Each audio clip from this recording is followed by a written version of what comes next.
didn't get much sleep. Too excited for your bowl of Lucky Frosted Cocoa Tricks? It's part of a complete breakfast. From where? Dairy Queen's dumpster? Now don't be like that. I poured you each a bowl of that last Saturday in preparation for this. You mean this has been out for a week? It helps open up the flavors. Oh. I had a big dinner.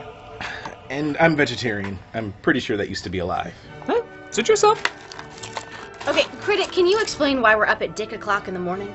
I forgot at your humble age. You're not aware of the ritual of Saturday morning. You see, Saturday morning used to be a special time for kids. We'd often have friends sleep over the night before, and then wake up to the majesty of television's Saturday morning cartoons. Each one filled with brain-rotting material, coaxing us to buy teeth-rotting material. Unfortunately, TV did its job too well, and the following generation said, let's just have this shit raise our kids 24/7. Thus, every second of every goddamn day was Saturday morning cartoons, and they got rid of them years later. Society sucks. Okay, we're not 10 years old. We had Saturday morning cartoons too. We're just wondering why we're here this Saturday morning. Oh, well, that's because we're paying homage to one of the best in Saturday morning awesomeness, Fox Kids. In 1990, the then still young Fox network aired its Saturday morning lineup of shows called Fox Kids. It included bumpers, PSAs, catchy songs, and of course, some of the best kids shows to ever air on TV. Eventually branching out to Monday through Friday as well, Fox Kids lasted 12 years, an unbelievable run when you consider its counterpart, the Disney Afternoon, lasted only 7 years. While half of these shows can still be viewed today, some of them have sadly never gotten a DVD release or were never aired again. So keep in mind, we're not going to look at every single show that aired on Fox Kids because, like I said, this is 12 years of material. We're just going to look at the most unique, inspired, and memorable parts of the greatest Saturday morning lineup there was. So, with our sugar-coated poison in hand... Younger kids wanting to watch what the older kids are watching. Hey guys! Can we watch the shows too? And an overprotective parental who thinks if it's not Sesame Street, it's bad for them. I'm sorry, kids, but you're too young to see this kind of stuff. I'm older than half of them over there! Shoo, shoo. I hate you! You're not even my real father! Kids, are you enjoying Saturday morning? Yes, Dad! That's good. I'm gonna go make some waffles on the stove just for you. Do we have a stove? Well, we'll figure out how that happened later. This is Fox Kids! Sit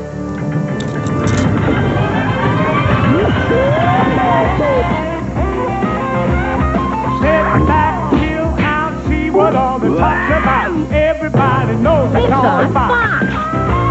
The Tiny Toons and Dynamo cracked it up with his own joke. What was that? It was complicated. We'll get to it when we get to it. Everybody knows they're on Fox. Now Batman's gonna show you he's the greatest superhero. Eat the Captain Patch and Bobby Super Dave commentary. That doesn't rhyme. Keep going, keep going! On Fox. Dog City, X-Men 2, Merry Melodies, Beetlejuice, everybody knows. They're on Fox. It's on Fox. It's on Fox. It's on Fox. It's on Fox. Oh, big surprise with fresh new faces. Now you know the cool places. Everybody knows. It's on Fox!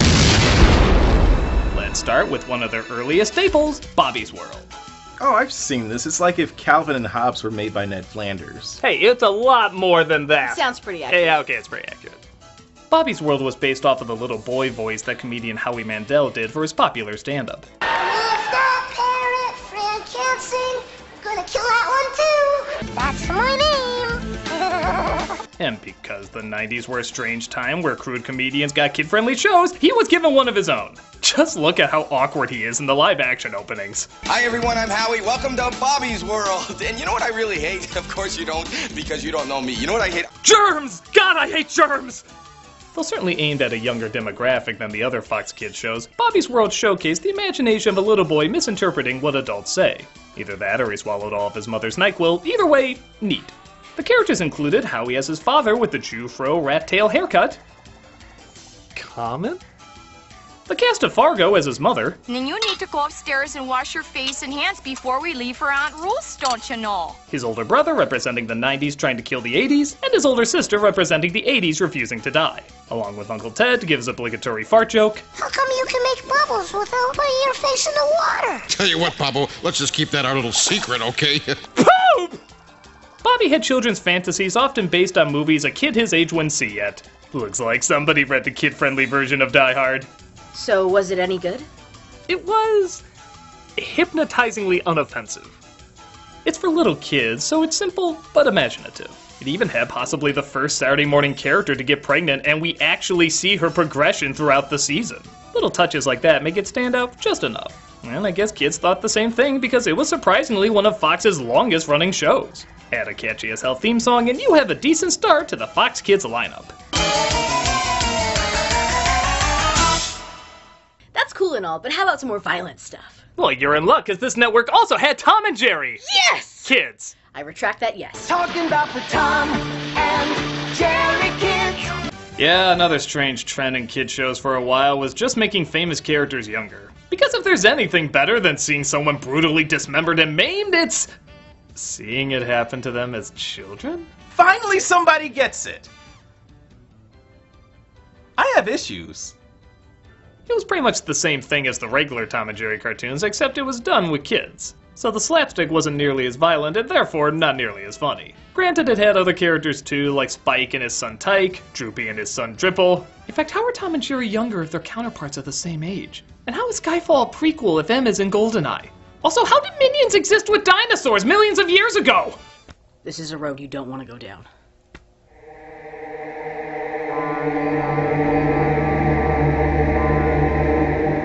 Okay, I'll never bring it up again. Ever.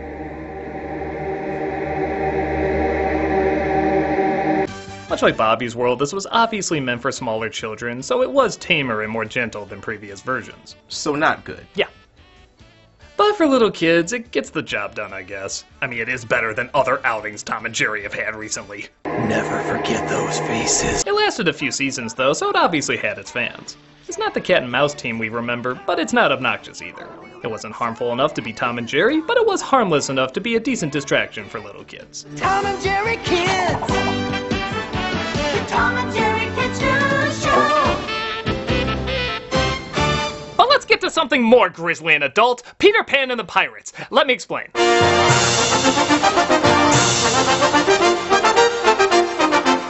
We all know the classic book, play, Disney film, and childhood scarring, but few adaptations of Peter Pan ever captured the darker and surprisingly more adult take of the original J.M. Barrie story than this one. I know that sounds strange, but this was actually a really great show. They were ideas that took concepts from the original book and pushed them even further. For example, Peter steals the pirates' shadows, and what happens? They walk upside down because they've lost their anchor to the ground. That's so creatively strange, but it weirdly makes sense. In another episode, Peter is gone for too long and forgets about everybody because he's distracted by Wendy's future daughter in the real world, who he brings back to Neverland to meet her future mother despite them being roughly the same age. Bye, Uncle Michael. Uncle John. Why are you sad? Because I learned today that I shall have to leave Neverland sometime. But I'm happy, because when I do, I'm going to have a daughter as wonderful as you. It's super surreal, but it's also surprisingly adult. It's kind of like the ending of Return to Neverland where young Peter meets older Wendy. That's a lot of people's favorite part of that movie, and this show is mostly comprised of scenes like that. The characters all have fleshed out personalities, with Peter always hungry for mischief, the Lost Boys and Pirates all having distinct character traits, and in my opinion, the best Captain Hook ever portrayed, played by the only actor who could perfectly portray him. Literally, the first perfect thought that comes into your head is who plays him. Tim Curry. You're goddamn right, Tim Curry! If I must die, I will encounter darkness as a bride and hug it in my arms. This is the first Captain Hook that has dimension to him. Yes, he's an angry screamer and a scoundrel, but he prides himself on being a gentleman and a sophisticate. One minute he's ready to stab your heart, but the next he might let you go if you make him laugh with a reading of Shakespeare. Oh, dear God, they give you death by inches. Will Shakespeare give thanks that you aren't here to witness this atrocity? He was an egotist, but still valued his bizarre ethics. It made him both funny and intimidating at the exact same time. And nowhere is the series' complexity shown best than in its series finale, where Peter decides he does want to grow up and he starts to wither away into an old man, unaware that he's actually taking Neverland with him. So you could argue Hook was being portrayed even before Hook was doing it. It's surprisingly intense and unbelievably well done. It lasted for only one season, but it resulted in a ton of episodes and had a pretty good life in reruns. Criminally, though, there is no DVD release of it. If you're able to find it on YouTube or anywhere else, definitely watch as many of them as you can. It's a cannonball of imagination waiting for you. That's all fine and good, but what about the poor people who demand a series about demonic fruit? I had no segue into the show. So, because we apparently demanded it, Attack of the Killer Tomatoes was given its own cartoon series. Based on the B-movie comedies, it did have some of the original characters, like Igor, Tara, that parachute guy, and even John Astin reprising his role as the mad scientist who made the evil vegetables. Fruit. It's 2018, nobody uses that term anymore. It certainly had the strangeness of the films down, but it didn't have much more beyond that. The plot is similar to the movies in that a mad scientist wants to take over the world with the tomatoes and his failed experiments, Tara and FT, and tomato war veteran Wilbur tries to stop him. He gets help from the main lead, a boy who was not in the movies, and you can clearly see why. He's pretty bland and forgettable, and the animation doesn't do him or any of the other characters any favors. You know you're supposed to stay away from salt. If someone sees you change... What is up with this girl? Is the binary code on her neck being hacked? Must blackmail George Clooney with Return of the Killer Tomatoes footage. Yo, Zucchini. Look at this scene. She has to lean over to talk to FT, but look how she does it. It's Igor, Dr. Gangrene. What the hell? Is this part of the joke, or is it just poorly animated? The whole show is kind of like this, leaving you with no idea what's intentional and what isn't. Even the dialogue, you can't figure out what they're aware of and what they're not. Being a luscious, ripe tomato can be hard on a girl. Whatever you're thinking, erase it from your heads. I had a line about her being saucy, but never mind. I guess on a level of bizarre awkwardness, I can see this entertaining a few, but for many kids, the most memorable part of the show is the theme song. But goddamn, that's a catchy theme song.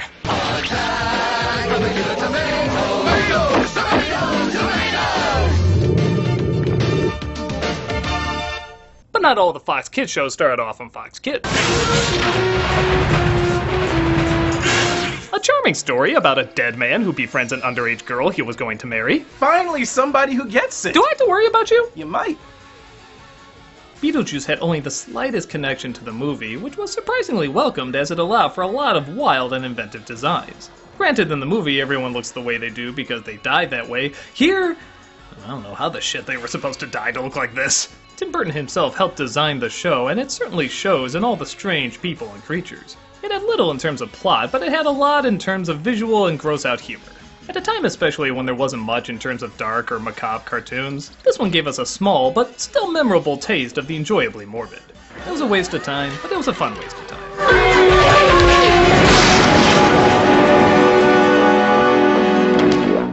But I know what you're thinking. If Beetlejuice got a cartoon, why not Little Shop of Horrors? Because no one was thinking that. Just for that, the plant raps. No! Yeah!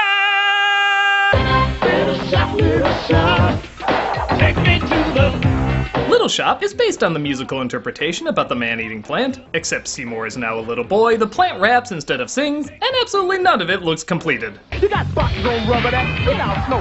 If this place weren't so sorry, it'd be a big joke. That's why I'm out of here, you know what I'm saying? This looks more like the bumpers you see before they go to commercial. You don't give those bumpers enough credit. The focus of the show is the plant is trying to get Seymour to win the girl and defeat the bully while also running a plant shop that's constantly infested with bad musical numbers. My business is a bust. Business, what a joke. God, I wish this had the original cinematic ending. Why is he even shocked the plant is talking? The flowers act as backup singers all the time. I'm not even sure the plant is talking, his lips move so rarely. C is for commuter train. Many parts are edible.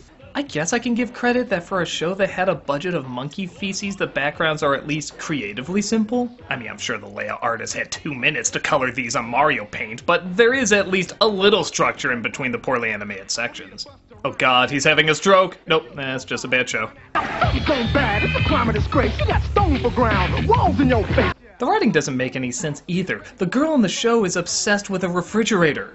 I'm going to repeat that. The girl in the show is obsessed with a refrigerator, and they never explain why. It's the most beautiful thing I've ever seen. I think it's really cool.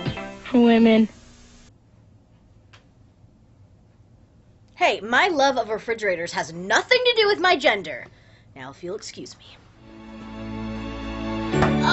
love you so much. You're so good to me. I love you so much. Clearly, Little Shop of Horrors was ahead of its time. Like I said, this has little redeeming value, but I'm sorry, I have to reference a Little Shop of Horror cartoon show in the 90s where the plant raps. I know you think it's a crime it exists, but it's an even bigger crime to act like it doesn't exist. The show lasted only 13 episodes before it was yanked, and you can see why this fertilizer didn't get far. Word, Little Shop. I'm noticing a pattern of characters that most likely wouldn't make a good show. Not making a good show? Were there any existing characters that allowed for clever writing or intelligent dialogue? Yes, really.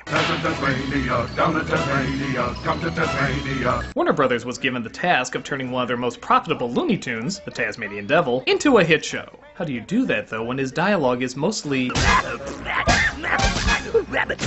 Well, they ingeniously make everyone else very well spoken.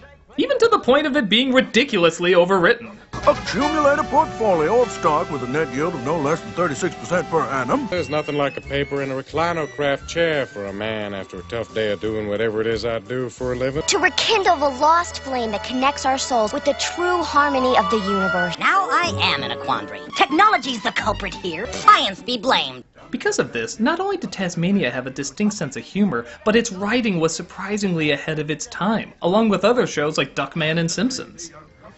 Yes, really. Based in the land down under, where Wacko Warner sings the theme song. Welcome to Atlantis Way, under, down, under. Taz lives with his talkative family, interacting with his talkative friends, and partaking in the conversations as little as possible. Much like the other Warner Brothers shows, there's a lot of fourth wall breaking, a lot of slapstick, and like I said, surprisingly a lot of talking. Again, from a show where the main character talks like this. Though not talked about by many, Tasmania still had an impressive 4-year run. It had good animation, good timing, and actors who had to talk a surprising mouthful for a show about a Tasmanian devil. Ferociously intense. Not that he's likely to make much progress, given his choice of methodology. Got a house to show, a career seminar to attend, some charity work to do, and a dinner party to prepare. So my schedule's pretty much open. It's so strange this would be both as funny and as wordy as it is. But maybe that's part of the bigger joke in general, that the most dialogue-focused slapstick children's show was around this guy. Shall we pause to consider this irony? Maybe later. Sadly, there's only a few DVD releases of this show. It honestly deserves a lot more. The episodes you can find, though, are a ton of laughs and had a lot more work put into them than they probably deserved. To put it short, Tasmania is a heck of a spin. Come to Tasmania, we mean you! Nothing. I'm watching Tiny Toons here on Nickelodeon. Very innocent, wholesome quality. Wheels of the bus go round and round, round, round, round, round. What was that about? Oh, well, Tiny Toons is up next. But what did that have to do with it? Because that scene always bothered me. It wasn't on Nickelodeon, it was on Fox Kids. And they didn't do stuff like sing the wheels of the bus go round and round. It had good writing, it was a good show! Shame on you, Seinfeld! Shame on you! Oh my god, okay. I'm sorry, I never had an outlet to talk about that clip. It always bothered me. It always bothered me. They got so many things wrong about that clip. It was a good, decent show. It just has been building up for a while. Critic, it's not your fault. I know. It's not your fault. I know. It's not your fault. Don't do this to me, man. It's not your fault. Don't do this to me, man. Not you. Not you, man. It's not your fault. Stop it. Not you. It's not your fault. Tiny Toons.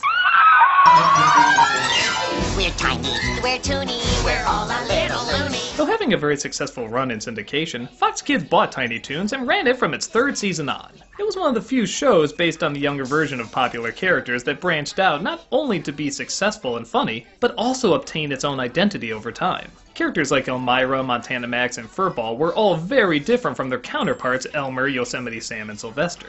The nice thing is, while in syndication, there was definitely a lean towards being more kid-friendly, but when it went to Fox, they broke out more of the classic Looney Tunes humor, with celebrity jokes, in-jokes, satire, a Buster that sounded eerily close to the Crypt Keeper. Tunes from the Crypt.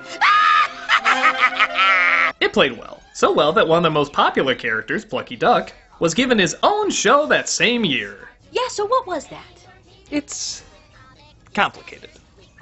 You see, the first episode of the spin-off was actually hilarious. They're acknowledging he's getting his own show, but he abandons it to try and be Batman in Tim Burton's next movie. It's amazing how funny it is. The violence, the satire, the celebrity in-jokes. Tim! I should be Catwoman, you know it! Look at me! Roar! Roar! It had a ton of viewers rolling on the floor with laughter. It was so good.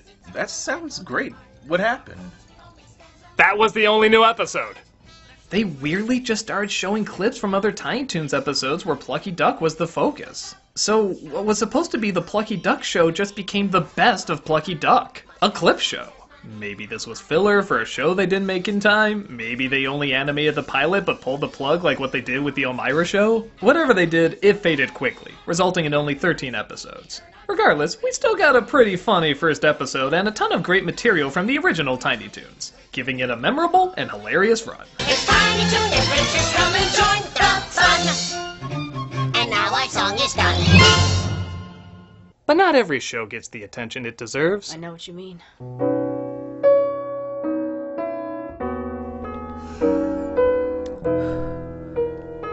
That masterful work will have its day. But I was talking about Eek the Cat.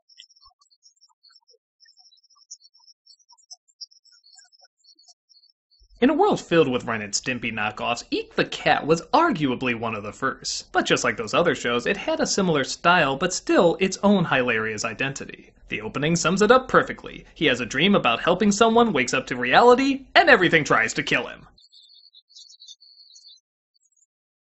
That's basically the plot of every episode. The world is trying to punish him for all the good deeds he does. But nevertheless, Eek is always kind and optimistic, always helping people no matter what's thrown at him. It never hurts to help. And indeed, a lot of strange things are thrown at him. It's a world where snacks can blow up in your head. Cuddly bears are greeted with machine guns.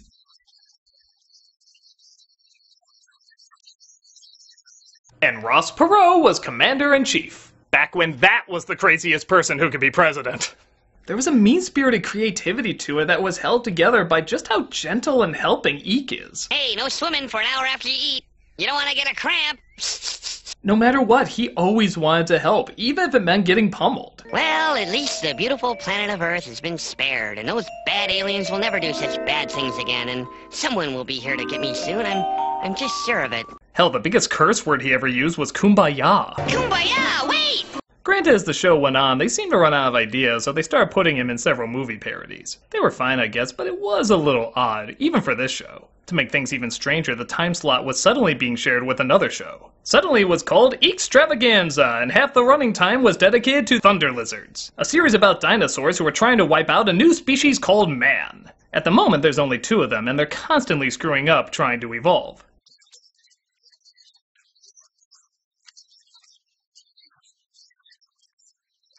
These guys are like the prototype for SpongeBob and Squidward, except the sexual tension might be a little greater with them. The show was pretty funny, but not as good as Eek. Nobody minded too much that the shows were cut in half, as we still got our daily dose of strange, and the show had a good run of 5 seasons. Sadly again though, there's no DVD release, hence the watermark. With the rise of even more surreal humor and internet culture, this really should be more available to the public. It was mean, violent, cruel, relentless, yet funny enough had a good heart at the center of it. Eek definitely needs to make a comeback, and hopefully somebody out there can make it happen in the future.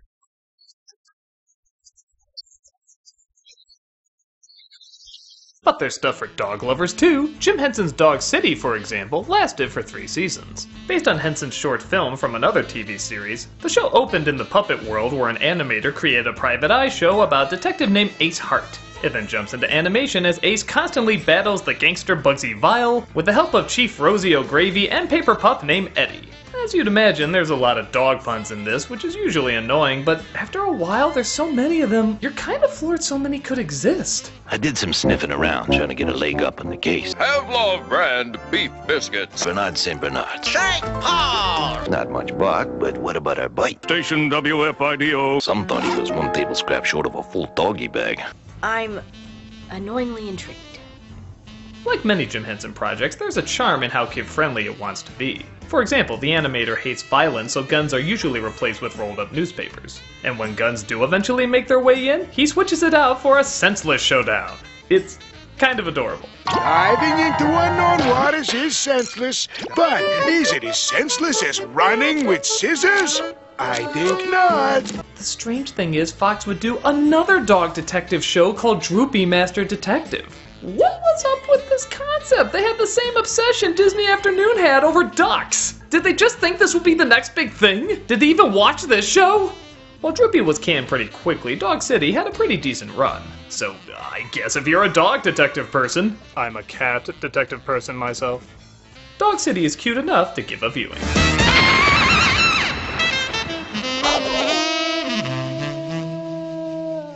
You know, Critic, I gotta admit, these shows are fine, but they're not really mind-blowing. Yeah, where's the really cool stuff?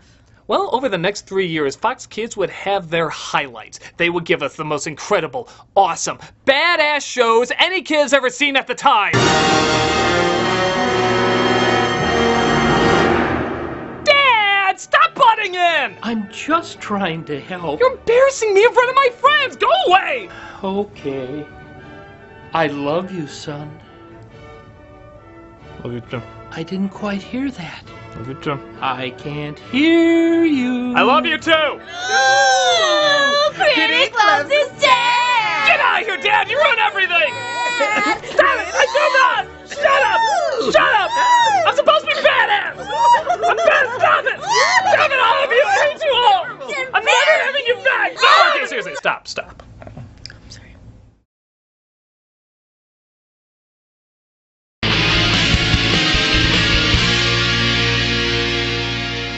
So even though Fox Kids was growing, it still wasn't the dominant force in Saturday morning or kid shows. But year 3 is when all of that started to change. Fox Kids expanded from Saturday morning to weekday afternoons, which was a risky and expensive move. If they wanted kids to constantly be watching, they needed some kick-ass shows to keep them hooked. Thankfully, they had little gems like this, and this, and this.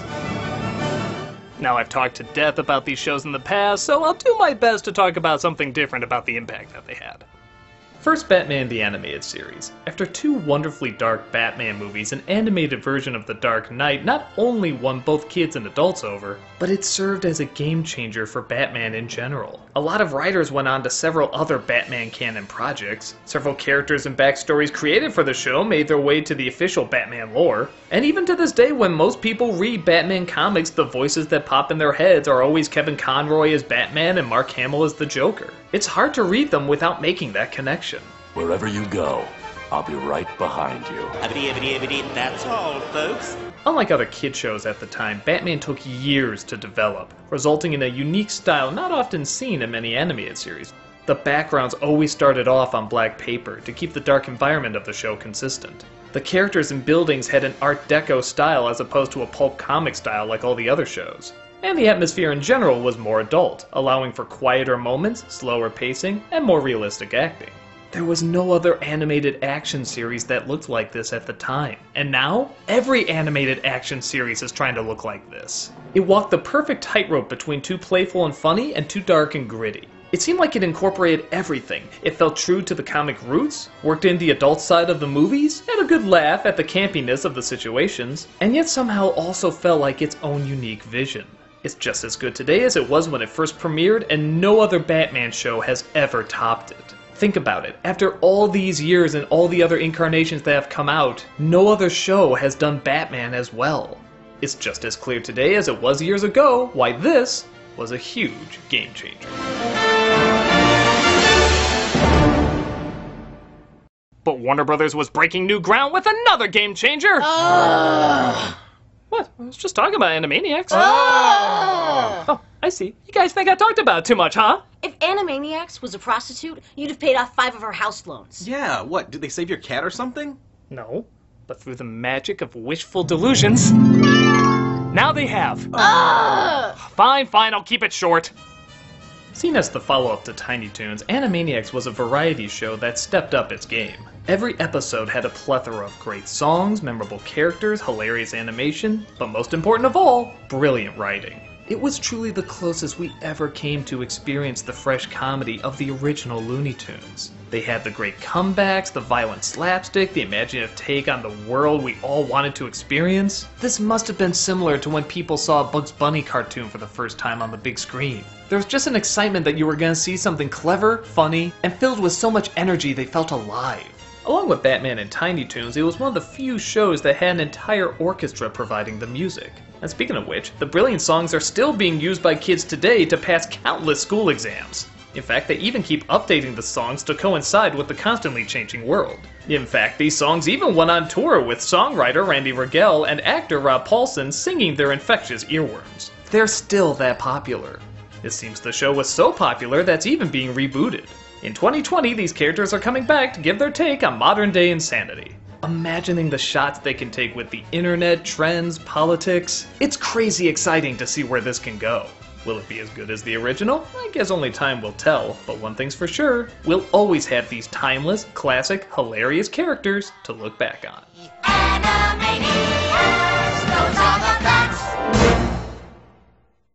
Now on to a show I know I've barely talked about, X-Men. Oh! Will you two knock it off? You knock it off! You've talked about this show so many times, there's nothing left to cover. Oh yeah? I bet I can find something new to talk about. Prove it. Fine!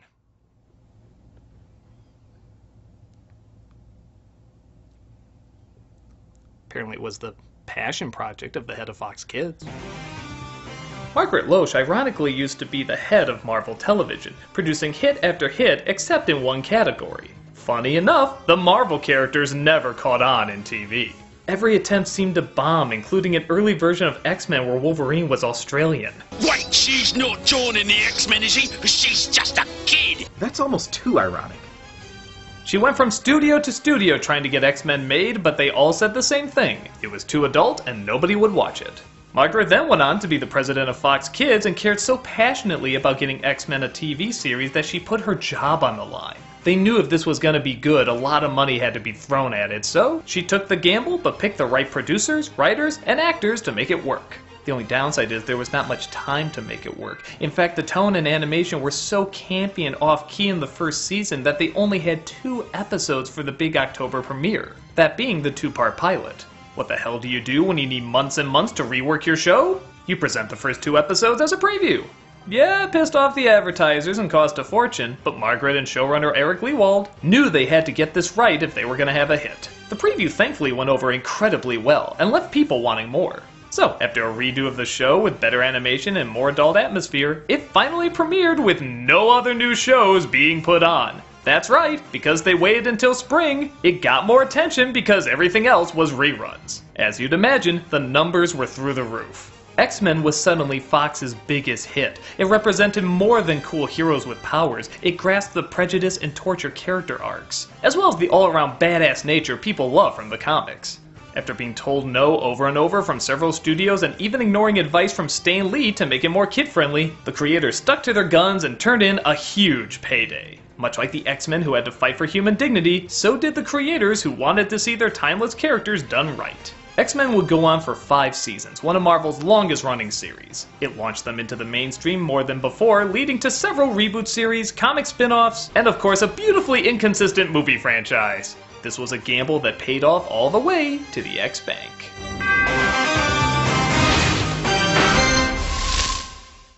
So, with those 3 gigantic hits, Fox Kids was moving on to their next big...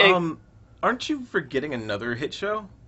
Don't think so. Yeah, one that still makes like a butt ton of money even today. No, there's no other hit shows at that time.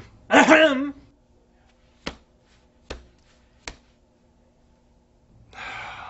Fine, there might have been another teeny incy wincy hit of a show called Mighty Morphin Power Rangers. Go, Power Rangers!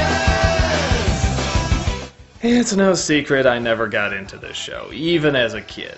It was just so dumb. The same time Batman and X-Men were on, we had... About that double date we talked about? Yeah.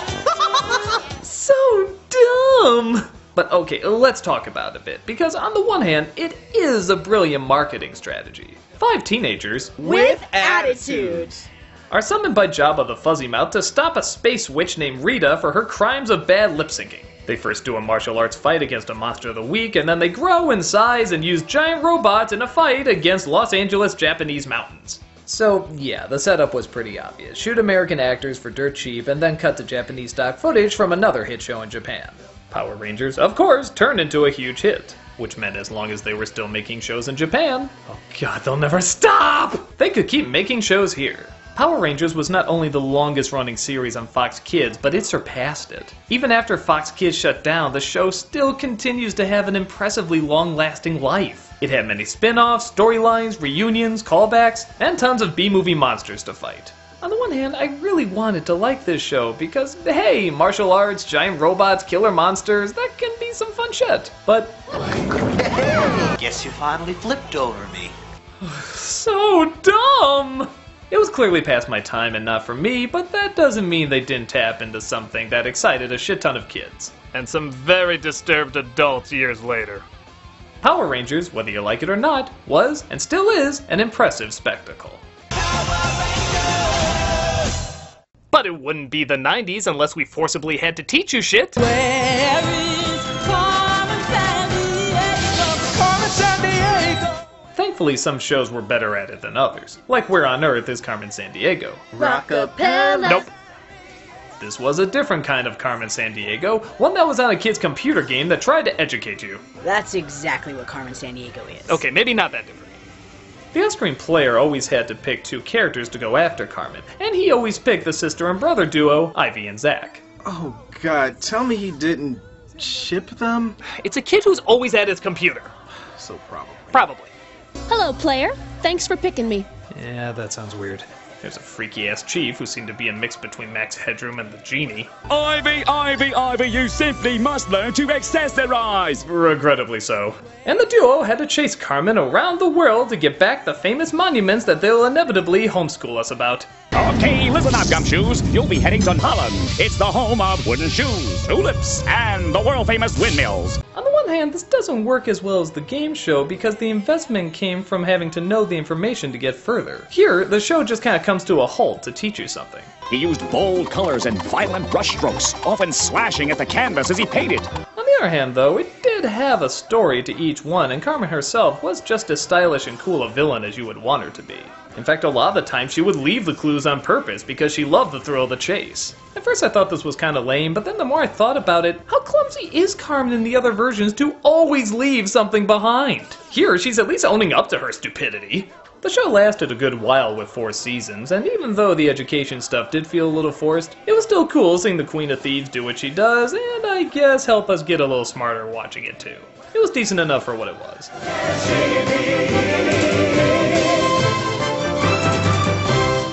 Hey kids, what's more awkward than movie Spider-Man? Other movie Spider-Man? And? Cartoon Spider-Man? And? Other cartoon Spider-Man? Yes! Writing the tales of X-Men, heck, even doing a crossover with them later. Spider-Man tried capturing the same complex characters and ideas their other hit Marvel show had. Did they? It's complicated. No.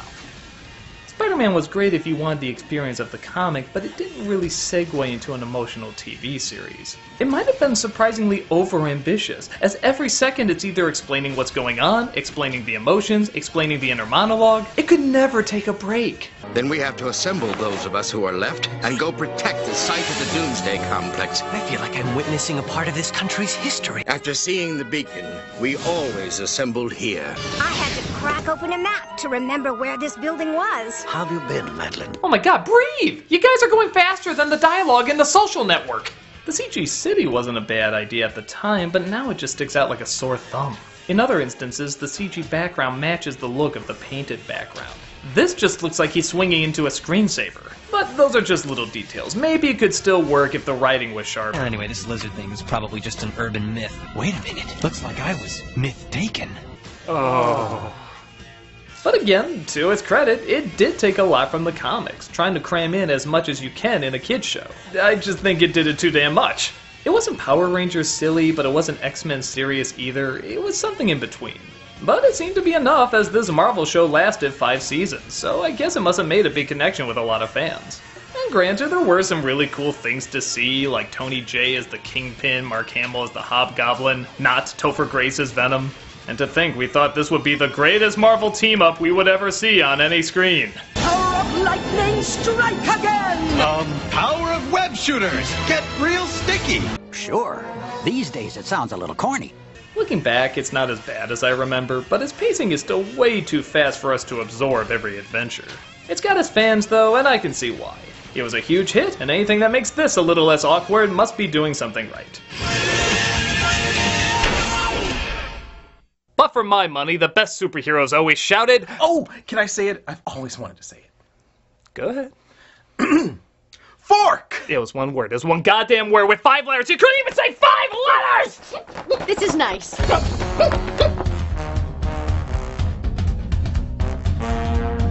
While there were comedic takes on superheroes in the past, none were quite as funny or odd as The Tick. Again, leaning its writing towards the adults rather than kids, The Tick told the story of a nigh invulnerable, absent-minded superhero and his voice of reason sidekick, Arthur. You can't fight evil with a macaroni duck! I'll be the judge of that. While the idea based on the cult comic went through several different incarnations in the future, most people agree this is the one that was the most faithful to the source. It did what many superhero parodies do, adding a big slice of reality to our comic book fantasy. But the biggest punch it lampooned is just how many damn superheroes there are. Particularly now with the Marvel Cinematic Universe, The Tick addressed what would happen if so many of these side characters and spin-offs really did exist in the same universe. This is all the heroes you could find? Well, it's such short notice. These people have lives too, you know. Though sometimes the animation could be a little choppy and the timing a hint off, The Tick still had original writing with very enthusiastic characters. But what really pursued us? Where were we really trapped? Come on, Arthur! Get meta with me! Tick himself is infectiously positive. He just loves being the hero, but he never came across as egotistical. He really believes his corny speeches and one-liners, thinking they inspire people just as much as they inspire him. What pursued us were our own obsessions. I'm good, you're evil. I'm a woman, you're a man. What does it all mean? Nothing. He never felt cynical or mean-spirited. He doesn't think much about what he's saying, but rather the way he's saying it. To a point where even silverware can serve as a battle cry. It had a modest run of 3 seasons and continued to run in syndication, only increasing its cult following. Though there be many variations on this crazy idea, by far the one who came the closest in strangeness and comedy was the one on Fox Kids.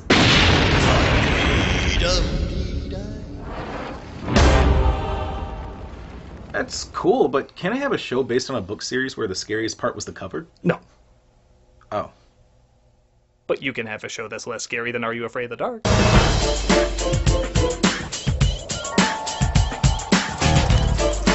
Goosebumps was based on the hugely successful book series by R.L. Stine. It was wild, imaginative, and not the least bit scary. Hey! You know I'm right. You all know I'm right! When I was younger, I was always pissed off that all the scary shows I watched were never scary. Goosebumps, Are You Afraid of the Dark, even Tales from the Crypt I never found frightening. But as I got older, I realized that's not really what they were about. The intent wasn't to scare you, the intent was to have fun in a classically spooky setup. One of these episodes is about a killer sponge, for God's sake. The hokey acting and over-the-top writing only add to the B-movie quality that honestly kinda gets better every time I see it. That doesn't mean they weren't trying, it just means it should be enjoyed on a different level than you might expect. It's like getting angry if a Scooby-Doo episode isn't scary. It's just not what you're supposed to be looking for. Every show had a new monster or a new scenario that would tie into the character's persona or fears, similar to The Twilight Zone. Except, you know, laughably stupid. It took me a while to warm up to this series, but now watching it with the intent of having a good time, that's exactly what I get out of it. A good time. It's one of those kooky kid shows I weirdly enough like even more as an adult than I do as a kid. Just for entirely different reasons.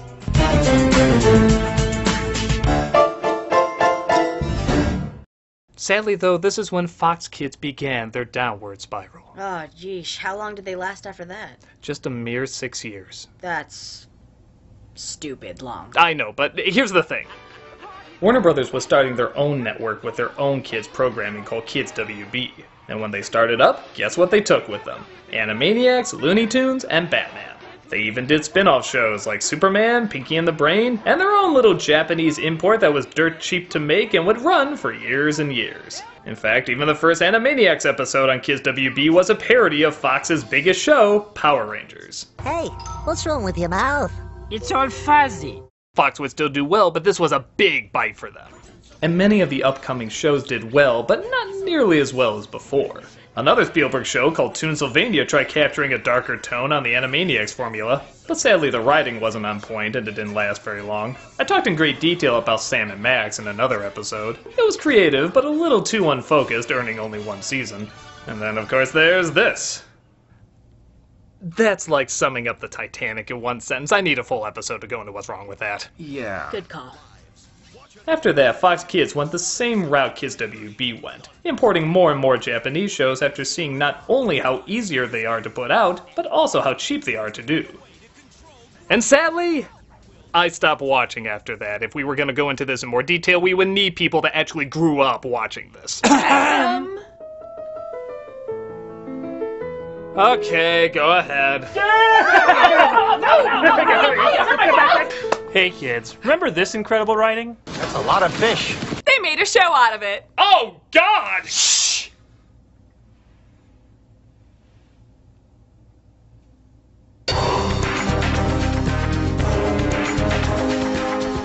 Godzilla the series was a direct continuation of the 1998 Godzilla movie. It featured some actors from the film lending their voices to reprise their roles. Including Bart Simpson.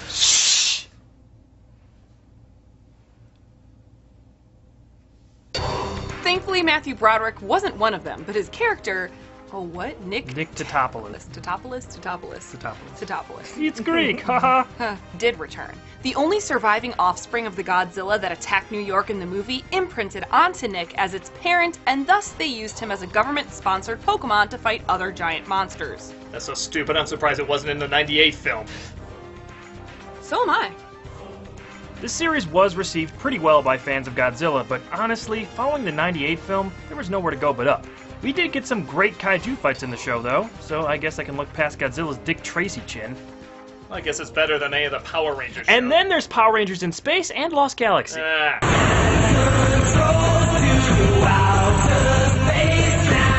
Power Rangers in Space wrapped up the show's initial run and was supposed to be the series finale. As we know, that didn't happen. Much to our regret. I don't like it back here. What on the surface seemed like Star Trek Light actually became one of the most popular and well-received seasons in the show's history. They went much further with character development than they did in most of the previous seasons. There were decently deep arcs for a kid's show that featured the Red Ranger's long-lost sister being brainwashed as the Power Rangers' main enemy, and even more multi-dimensional villains. There's plenty more to talk about with this season, which finished the Zordon era and ended up saving the franchise. But some of you may just know it for their crossover with the Teenage Mutant Ninja Turtles. Cowabunga, I guess. Hey, we have a deal. No next mutation unless he's fully being tortured. It's okay, just the mention of the idea hurts me. The next season, Power Rangers Lost Galaxy kept the outer space theme, but began a new phase in the PR legacy. Starting here, every season introduced a new cast with new powers, Zords, etc., and that became the status quo for the series moving forward. Saban's big plan to get this phase going? Sword in the Stone in space. Woo? Actually, this season was pretty good. I enjoyed it quite a bit. But I know what you're thinking.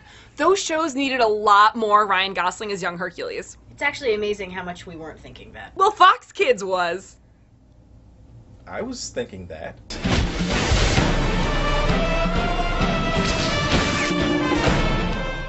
Yup. There was a spin-off of the Kevin Sorbo show starring a young Ryan Gosling. I always speculated this was just another Goosebumps episode he was in. It is scary enough. What else do you need to know about this show?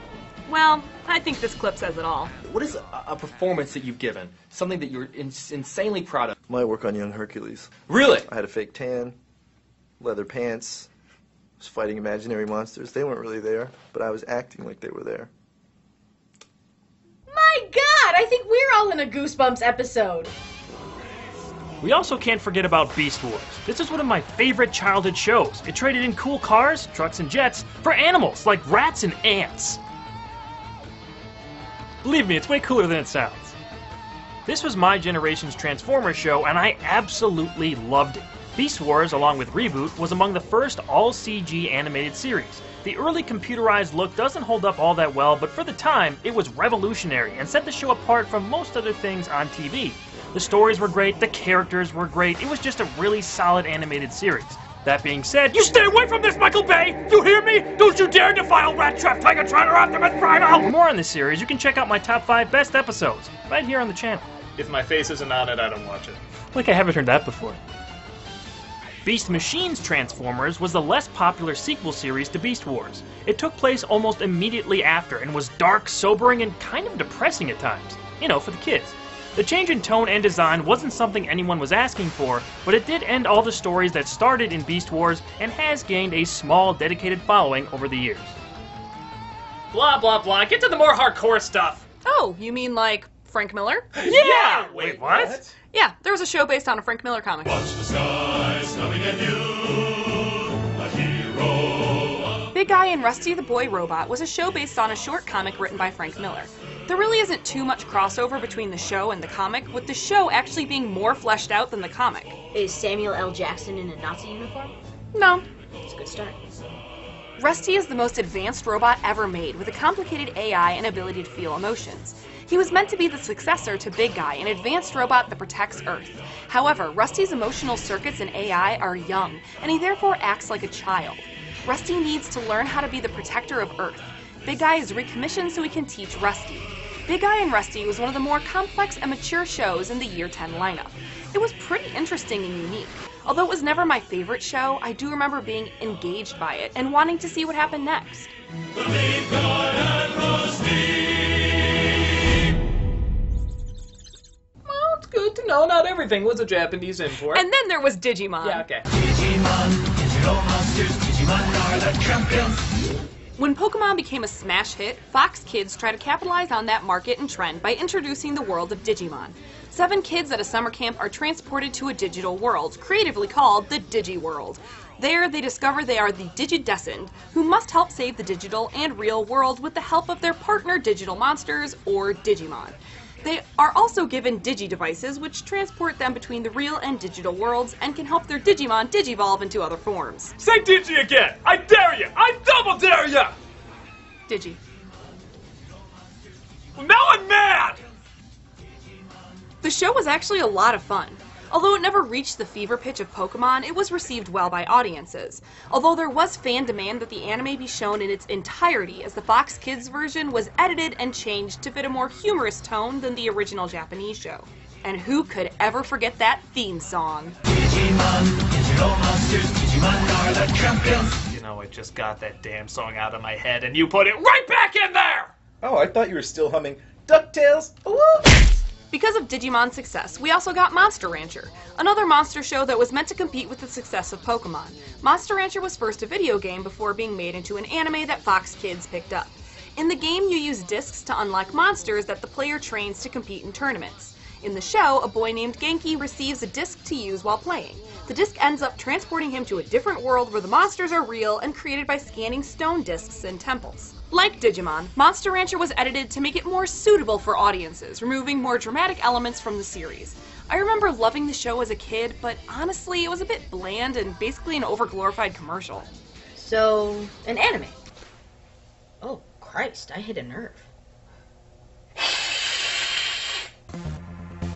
Fox did give Spider-Man another go with Spider-Man Unlimited, a loose sequel to the '94 series while having a strange and somewhat confusing plot that sent Spider-Man to a duplicate world on the far side of the sun called Counter-Earth. Normally this would be like a parallel dimension or something, but apparently that's not exactly what Unlimited was going for. Instead, we got a really weird futuristic planet for Spider-Man to fight Venom and Carnage on while freeing humans from oppression. Wow, this is making his deal with the devil almost sound credible. Due to legal issues, this series couldn't draw from any of the decades of source material that came before it, or even use the standard Spider-Man suit for most of its run. There have been some awesome designs for alternate spider suits made over the years, but a web cape? Unique, to say the least. The opening theme sounds like it's trying to be Batman Beyond, but comes off like its goofy clubbing cousin. Like clubbing a seal, I think you mean. I get that Spider-Man the Animated Series is an insanely tough act to follow, but Spider-Man Unlimited was a mess from the beginning, both behind and on the screen, that is best skipped over by fans of the webhead. And then there's Angela Anaconda. My name is Angela. Hey, hello.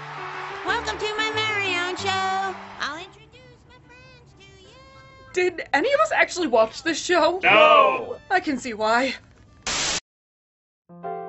By year 12, Fox Kids was losing momentum and pulled back weekday scheduling to only Saturday mornings. By then, the writing must have been on the wall because the following year, Fox Kids stopped airing programs and never returned. Though many of these shows would exist in reruns, and there's more than enough kids shows everywhere now, that magic collection of the right talent for the right age group at the right time never seemed as prominent. Every Saturday morning built an anticipation like no other. Every visit home from school revved up excitement every kid could feel. For a pretty awesome time in our childhoods, we had a cool clubhouse that lived in our TV. And they told us great jokes, classic stories, the latest comics, and even taught us a thing or two.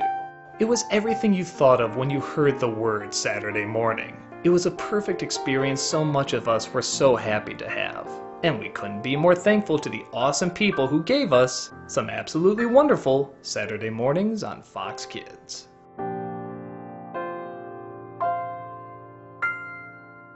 Speaking of which, we should probably start getting ready for bed. What? Oh yeah, I guess we have been watching well over 12 hours of shows. So what do we do now? Well, protocol says we should be playing video games past our bedtime. Laugh and scream at basically nothing. And have deep philosophical talks while trying to go to sleep. Sounds good. Oh my god, duck season is the best! Shoot the dog! Shoot the dog! Oh, yeah. Will Smith!